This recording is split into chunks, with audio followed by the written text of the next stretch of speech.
Welcome back to our introductions to the daily reading of the scriptures. Remember, it was the Apostle Paul who said, "Study to show thyself a workman who need not be ashamed of himself, rightly dividing the word of truth." So as we work our way through the scriptures, we've come to 1 Samuel, and this week you're going to be reading chapters 4 through 18. And so this is what I want you to be looking for. First of all, Samuel's story begins here, and it really begins with tough times in Israel under a time of the judges. This is when Eli was the acting judge priest. Actually, he was the first priest prophet of Israel other than Moses himself.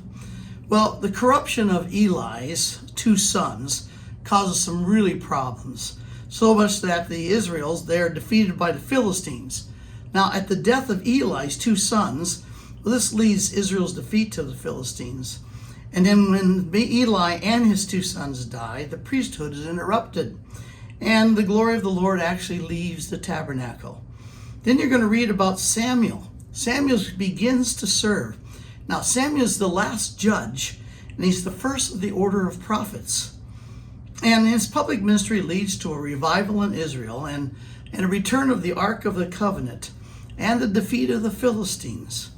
But even so, the people begin to cry out for a king like the other nations, and Samuel believes it's because they rejected his leadership. God reminds Samuel that no, it's God's leadership that they rejected.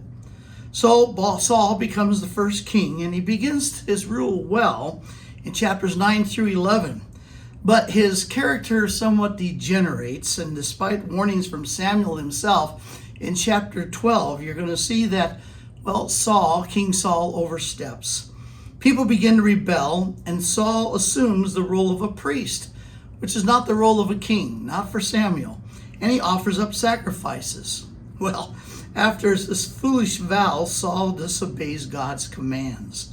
So God rejects Saul as king, and he commissions Samuel to anoint David as Israel's next king. Well, David serves in Saul's court, and we have the account of David's faith and his courage as he defeats Goliath of the Philistines. And yes, this is the passage that you're going to enjoy reading that account. And then David and Jonathan. Jonathan, again, is Saul's son. Well, they become good friends. But Saul becomes insanely jealous, turns against David as a threat to his position as king. And David still ends up marrying Saul's daughter, Michal. Well, this is going to bring us up to next week's reading. So remember, study, show thyself a workman who need not be ashamed of himself, rightly divided the word of truth. We'll pick this up next week.